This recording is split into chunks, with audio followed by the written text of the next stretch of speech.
July, we moved up to the 81st floor, where helicopters would actually ride underneath us. They both came to work early this past Tuesday, where it was business as usual.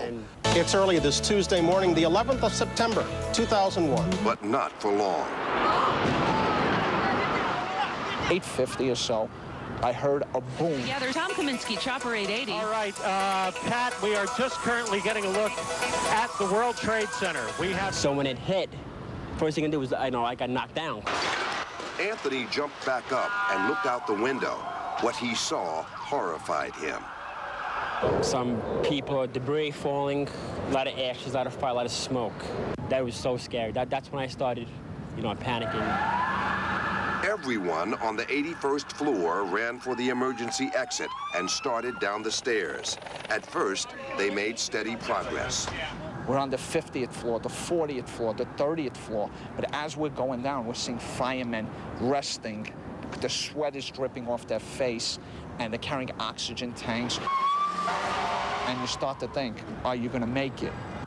Just a few blocks north, Phil's girlfriend, Helen Orloff, was at work, watching TV and wondering the same thing.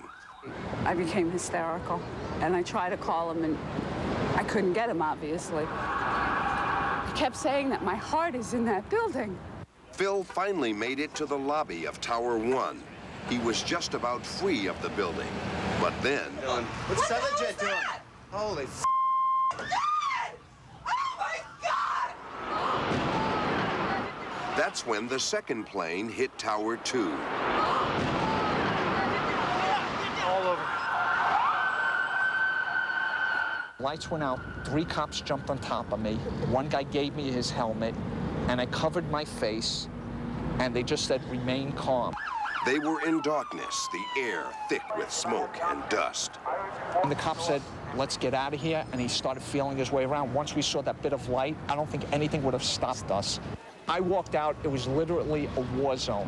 There was ashes all over. Right. There was small balls of fire. There was concrete, glass as far as you can see. Everywhere. As far as you can see. Anthony came out a few seconds later. Again, everyone seemed to be safe. But then... Oh, no! Oh, no! Maybe 15 seconds after I walked out, that's when the second tower came down. And I just turned around. That's exactly what I did. And you could actually see it come down. They kept telling us, go north, keep going north, don't look back. That's when I ran, and if I hold my hand in front of my face, I would never be able to see it. Come to the light! It was so horrible. I got 2 blocks away from the World Trade Center, and the first building went down. News photographer Don Hallisey was covering the disaster for the New York Post. Of course, everybody's running away from it, and I'm a press photographer, I'm running to it. Hallisey ran towards the wreckage of Tower 2 and started shooting photos, getting closer and closer to ground zero. And then we heard like this growing, rumbling, and it sounded like an avalanche. It was Tower 1 coming down. It was this blast of warm air. It wasn't hot, it was warm. And it picked me up and threw me up against the wall of the building that was... You were picked up off the ground. Physically picked up off the ground.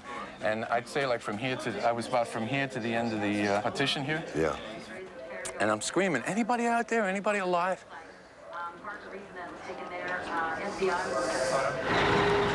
And my voice was the only voice out there. How did you get out of this? Well, I started walking around like in very short steps because I didn't want to trip over anything. And as I said, after about 20 minutes or so, it started to settle and the sun came out. It was like the weirdest thing. By this time, Phil and Anthony had finally run far enough to be out of harm's way. And then I finally collapsed, and the EMS was so good. You know, they treated everybody. They just said, sit here. They gave me oxygen. I kept getting phone calls at my desk, and I got this message, and you keep deleting, because and all you kept praying is, come on, God, let me hear his voice. Come on, come on. And then I got, Helen, it's me. The building fell down on me. I'm sorry, don't be mad. I love you. I'm on my way home. You can't see anything. And my whole department started to cheer. Look at it now. It's just like, it's like nothing was there.